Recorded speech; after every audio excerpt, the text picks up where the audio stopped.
Welcome back.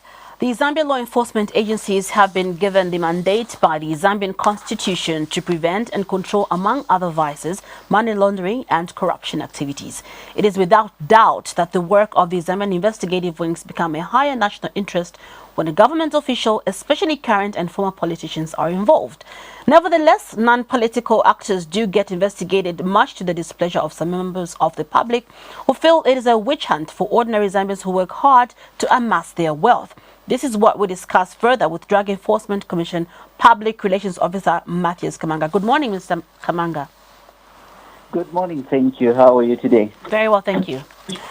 Okay. Now, Mr. Kamanga, getting straight into what has prompted this conversation now, can you confirm that the Drug Enforcement Commission have received reports to investigate a Copperbelt businessman, popularly known as Junior Lwala? I cannot confirm or deny whether that report has been made at the moment. I think let me withhold that information for the moment. But I've followed the discussion that you've had. It's a very fruitful discussion and very, very informative to many members of the public that may be listening in, especially on the matters that have to do with becoming wealthy and being investigated by the three-letter institutions. It's a very good and very fruitful discussion that you are having, and I like the contributions that are coming from members of the public. As a commission at the moment, we can't confirm whether the report about Junior Lwala has been made to the commission or not. But suffice to say that generally speaking, the conversation is good. It's very informative to many members of the public. And maybe just to add a voice to what the many Zambians are talking about. First and foremost, it is not true that everyone who is wealthy is being investigated by the Drug Enforcement Commission. I've seen some of the reports that are saying that there are more than 1,200 multi-millionaires or dollar millionaires in Zambia. And those that are investigated are only a few.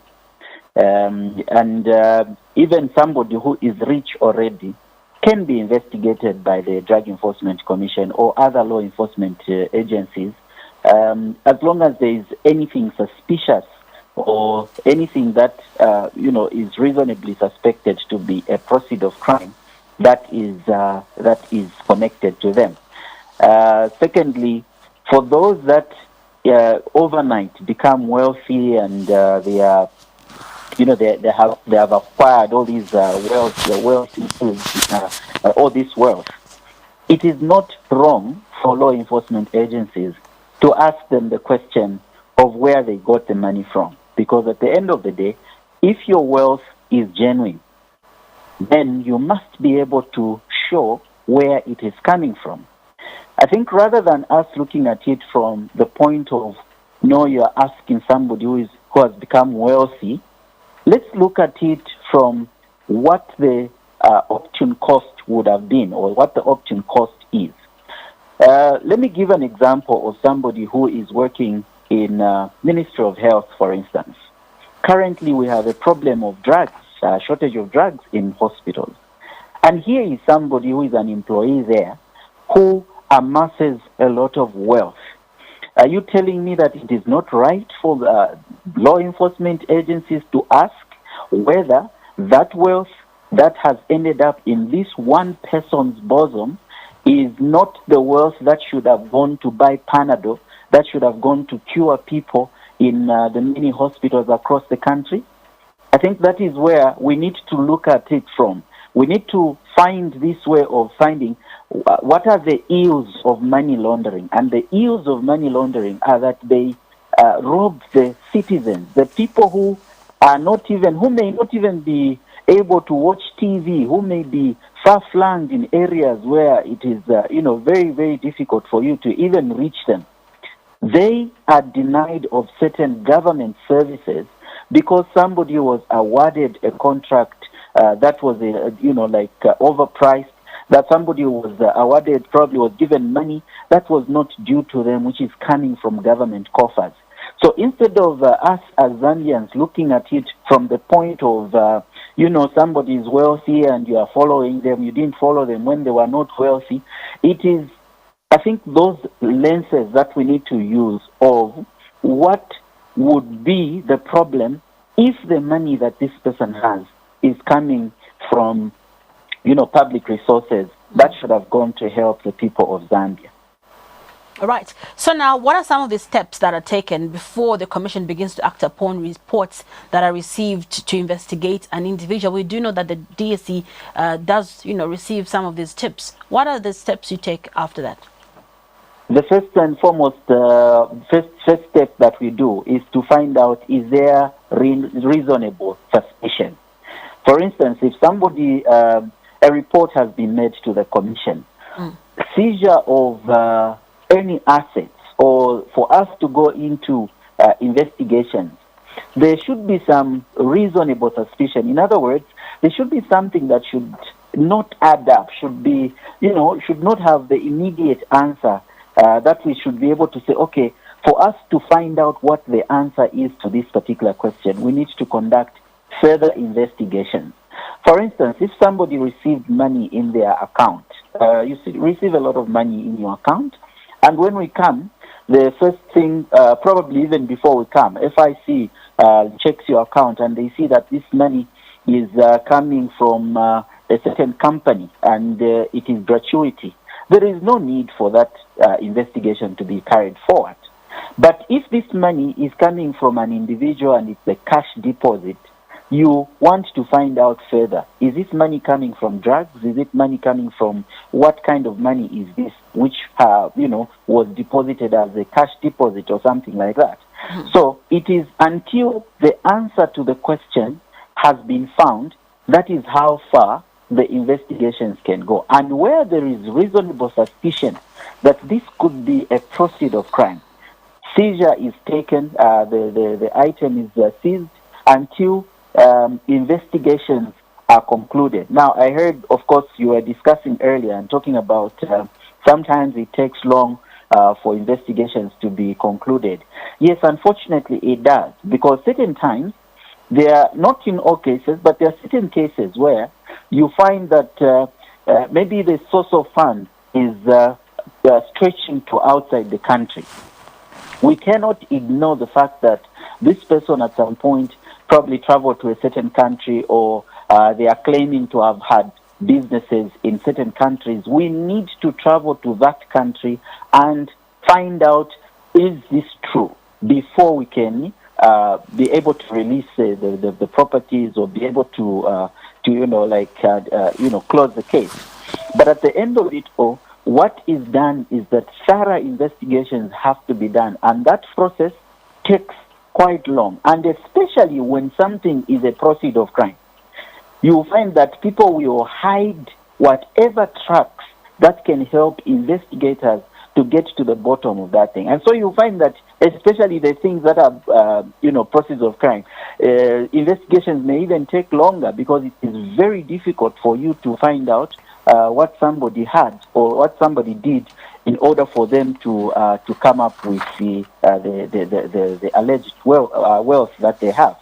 Those that have gained it legitimately, you'll find even the documentation is straightforward. Those are the cases that you don't even get to hear about it in social media, because we would have done the clarifications, and the answers have been given, and those cases are disposed of almost immediately. All right, Mr. Kamanga, you've mentioned the process and steps taken before you act upon this as the commission, but is there any special consideration that's also taken before acting upon a report that involves a public figure, especially a politician or a politically exposed person, compared to one that doesn't involve a public figure or what is believed as an ordinary Zambian? For us, professionalism is attached to every case that we receive. To a politician, these are supposed to be national heroes, so to say. These are people who are supposed to be, tomorrow we are supposed to be writing books about them. We are supposed to be sharing. They are going down in the books of history. And so we cannot afford to make a mistake, so to say. And so when you see certain steps being taken, it is after meticulous steps have been taken in ensuring that what you are doing as an institution, as a law enforcement agency, is something that is, reasonable, that is authentic, that is within the confines of professionalism. Those same steps are the ones that are taken even with every other citizen, because at the end of the day, Chimweka, today you may be working there. Tomorrow you may be the Minister of Information. And so what comes up in your path, if you are interacting with us, can come and affect you probably even when you come up to be a minister or a vice president or a president of this particular country. And so for us, professionalism is added to each and every investigation that we conduct. And that is because of that background, because we know that every one of us has the potential to become somebody who is a great leader in this nation. Okay. Now, still on, the political players, we've seen over the last 7 or 8 months the investigations and arrests of politicians from the previous regime. Has the Commission been receiving any information involving government officials from the current regime so far? I can't confirm, but I know there's been 1 or 2 cases that we have dealt with, which I need to just check the specific details before I can avail those. But for us, it's every report as it comes. We work on it and we dispose it off. There was some report, I think, in Western Province of someone, I think, was even dismissed by the president following those reports. So I cannot confirm to say, okay, we have so many cases from the current government. But at the same time, many people are scared of reporting people that are in power at the moment or that are holding a certain office at the moment. But if you see the step that has been taken by the president himself, the president has made it clear that he has a zero tolerance towards matters of financial mismanagement, matters of crime and the like, financial crimes and all. And so people must feel free to make reports of anyone, regardless of the position that they are holding, because the environment that has been created by the New Dawn government is such that even law enforcement agencies have the leverage of working independently in verifying facts and ensuring that what is being worked on is something that is authentic and something that can result, if arrests are made, something that will result in a conviction and in recovery of whatever stolen assets there may be.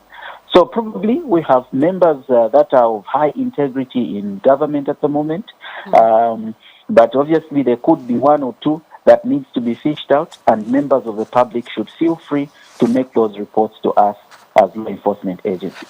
Right now, Mr. Kamanga, before we let you go, we'd just like an update, over the issue of Maxwell Chung. We do know that about 7 months ago, you seized some vehicles from him, and it's been sort of quiet from your end. What is the update concerning that case?